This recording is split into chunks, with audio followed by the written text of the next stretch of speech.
Hai, halo Sobat Film. Kembali lagi di channel Asyik. Di video kali ini kita akan menceritakan sinopsis film Kahani 2, penculik anak yang mendedikasikan hidupnya untuk anak yang diculiknya. Tapi sebelumnya Sobat Film, jangan lupa subscribe dulu ya dan nyalakan lonceng notifikasinya agar kamu tidak ketinggalan updatean review film terbaru dari channel Asyik.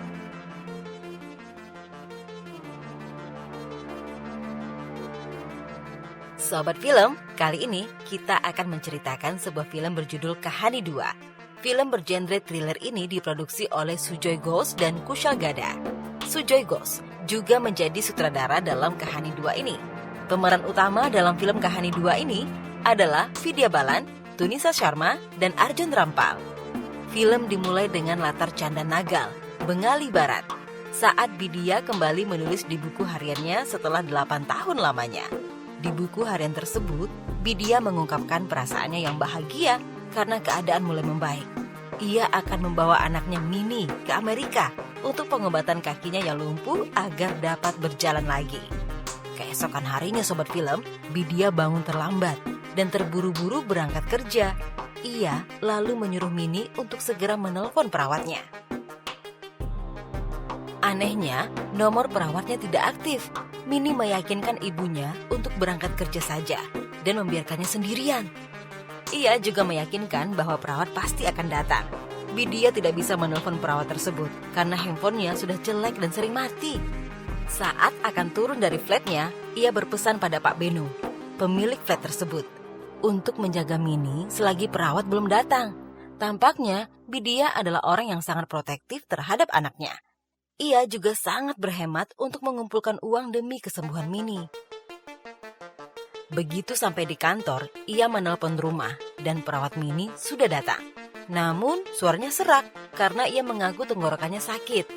Malam harinya, saat Vidya pulang, ia mendapatkan kabar gembira karena pengajuan operasi Mini ke Amerika sudah disetujui.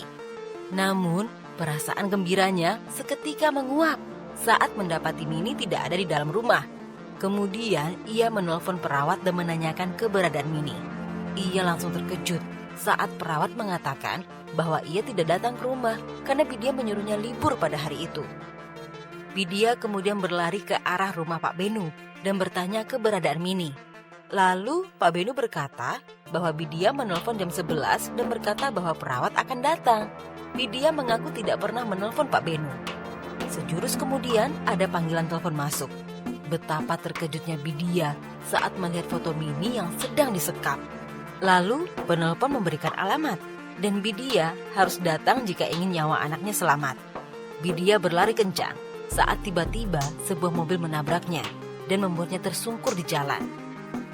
Vidya dibawa ke rumah sakit dan mengalami luka kepala yang cukup parah hingga koma. Dokter pun memanggil polisi dan Inderjit Singh pun datang. Saat menemui Vidya, Inder merasa tidak asing dengan perempuan itu dan memanggilnya Durga. Dokter menyangkal bahwa namanya adalah Vidya Sinha. Saat itu juga, Inder menyelidiki rumah Vidya dan bertanya pada Pak Benu informasi tentang Vidya. Nah, kita beralih ke rumah sakit lagi, di mana seorang perempuan datang ke kamar rawat Vidya dan menyuntiknya. Ia berkata tidak akan membunuh Mini sebelum Durga bangun. Ya, perempuan itu memanggil Vidya dengan nama Durga. Jadi, siapa sebenarnya Vidya ini? Mendengar ada seseorang yang masuk kamar, perawat pun segera menegurnya. Perempuan itu pun berlari keluar. Sementara itu, Inder menemukan sebuah catatan harian Vidya di dalam kamar. Lalu, ia membacanya. Waktu pun mundur 8 tahun ke belakang di Kalimpong, Bengal Barat. Saat itu Durga masih bekerja di sebuah sekolah sebagai pekerja administrasi. Di sekolah itulah pertama kali ia melihat Mini kecil. Setiap seminggu sekali, Mini selalu dihukum karena tidak memperhatikan atau karena ketiduran. Entah kenapa, Durga sangat menyukai anak cantik itu. Ia mencoba mendekatinya, tetapi Mini Dewan sangat diam. Hingga suatu saat Mini tersenyum pada Durga untuk pertama kalinya. Hal itu membuat Durga sangat bahagia. Saat pulang sekolah, Mini berkata bahwa mereka tidak membiarkanku tidur di malam hari. Kata-kata itu membuat Durga terganggu setiap saat. Ia merasa mendengar suara dari masa kecilnya. Durga memang memiliki trauma masa kecilnya. Bahkan ia sulit membuka hati pada laki-laki. Saat itu, kemudian ia dekat dengan Arun dan ingin memberikan kesempatan kedua untuk hidupnya. Ia tidak ingin membuat Arun membencinya seperti Indar. Iya, ternyata Indar memiliki peran di masa lalu Durga. Durga merasa curiga dengan apa yang terjadi pada Mini. Akhirnya, dia berbohong dan mengaku jadi guru lalu datang ke rumah keluarga Dewan. Ia akan memberikan pelajaran tambahan pada Mini karena nilai matematika dan bahasa Inggrisnya lemah. Awalnya, nenek Mini menolak, namun setelah diyakinkan, neneknya pun mengizinkan. Kembali ke masa kini, Indar sangat terkejut ketika mendapati atasannya memberikan selebaran pencarian orang atas nama Durga Rani Singh. Ia diburu atas tuduhan penculikan anak dan pembunuhan. Indar diberi tugas untuk menemukan Durga. Nah, sebetulnya apa sih yang terjadi? Mari kita kembali ke 8 tahun sebelumnya. Setiap seminggu sekali, Durga memberi pelajaran tambahan pada Mini. Tujuannya hanya untuk menyelidiki apa yang sebenarnya terjadi pada Mini. Hari demi hari selama 9 bulan, Durga berusaha untuk mendekati Mini dan mengambil hatinya. Ia membelikan alat lukis dan menyuruh Mini menggambar. Mini selalu menggambar bulatan yang diulang-ulang. Hal ini membuat Durga sadar bahwa Mini mengalami hal yang berulang-ulang dalam hidupnya. Durga tahu pasti bahwa Mini mengalami hal yang sama seperti masa kecilnya. Namun, Durga perlu mencari bukti untuk melaporkannya kepada polisi. Saat ia sedang mencari sesuatu, Durga sampai ke ruang kerja paman Mini dan mendapati origami kertas yang menumpuk di tempat sampah. Sesampainya di rumah, Durga terbayang terus kejadian di rumah Mini. Sementara itu, Arun akan pindah ke London dan meminta Durga ikut dengannya. Durga sangat ingin ikut dengan Arun, tapi ia masih sangat ragu. Pagi harinya, Durga melihat Mini yang kembali dihukum karena tertidur di kelas. Ia pun mendapati luka memar di paha Mini. Durga tidak tahan lagi untuk mengungkap kejanggalan ini. Ia pun datang ke rumah Mini Dewan dengan tergesa-gesa. Saat masuk rumah, ia melihat Mini sedang dipangku oleh pamannya. Ia kemudian mengatakan akan mengajarinya hari ini. Ketika Mini sedang melukis, Durga kemudian berkata bahwa dulu ia pernah disentuh oleh orang terdekatnya di bagian intimnya saat kecil. Ia merasa tidak suka, marah, sekaligus sakit saat diperlakukan seperti itu. Tiba-tiba Mini mengangguk dan berkata bahwa Paman Mohit juga melakukan hal yang serupa. Saat itu juga Durga ketahuan oleh Mohit. Durga kemudian mengancam akan melaporkan Mohit. Durga pun pertama-tama melaporkan hal tersebut kepada nenek Mini.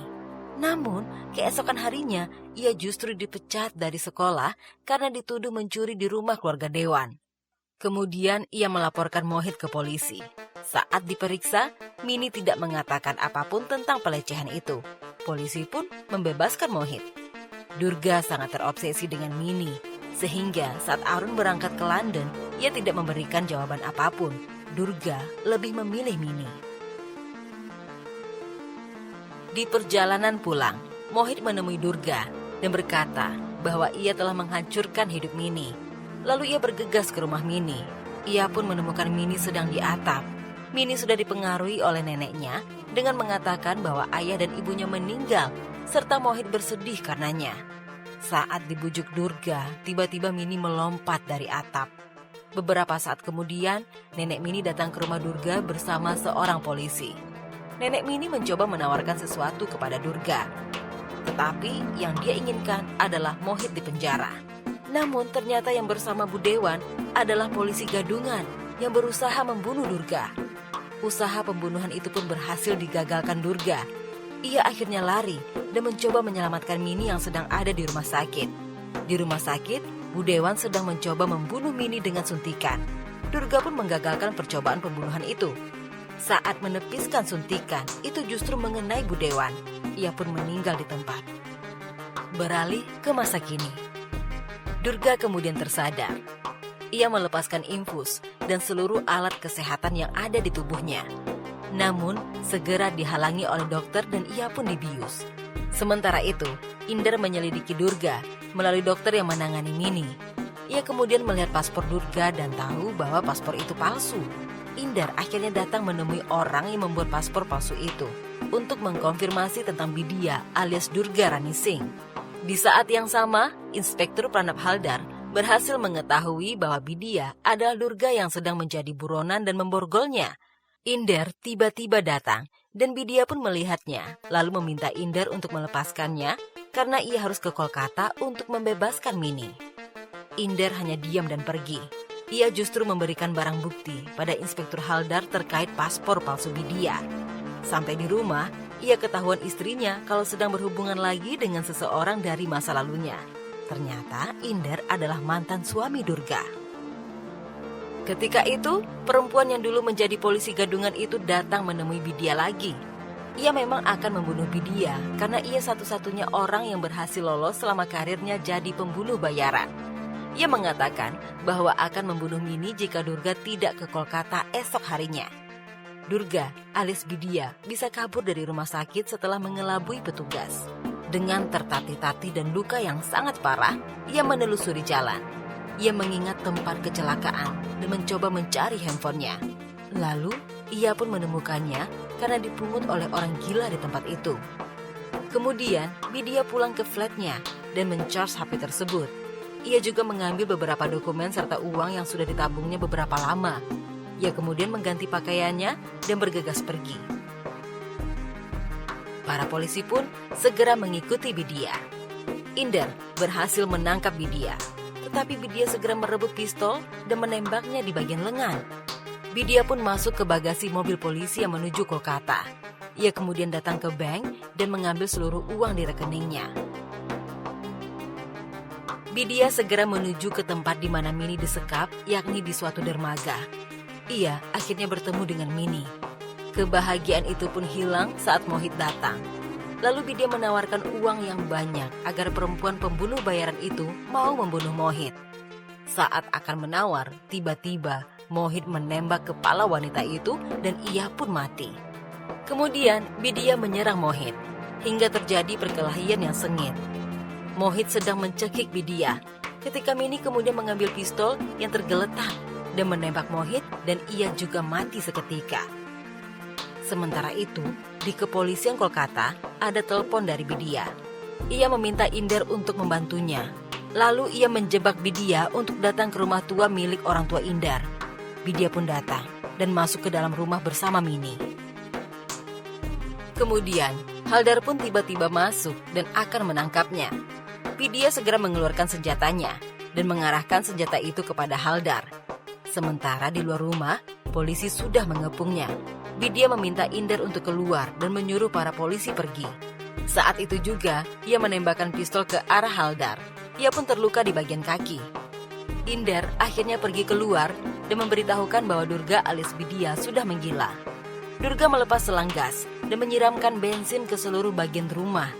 Ketimbang dipisahkan dengan Mini, ia lebih memilih untuk mati bersamanya. Ia juga menyiramkan bensin ke arah Haldar.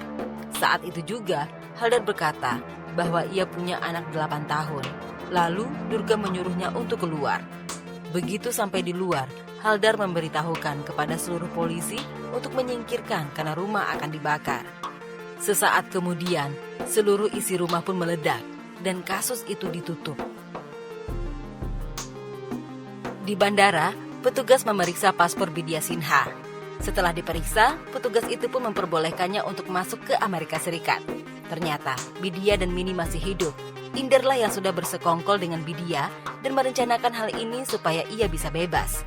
Inder telah membantu Bidya untuk ke Kolkata.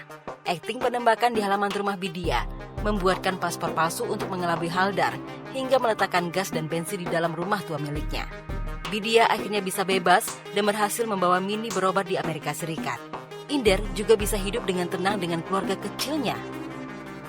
Nah, itu dia sobat film, sinopsis dari cerita film Kahani 2. Menurut kamu, gimana ceritanya? Seru nggak sih?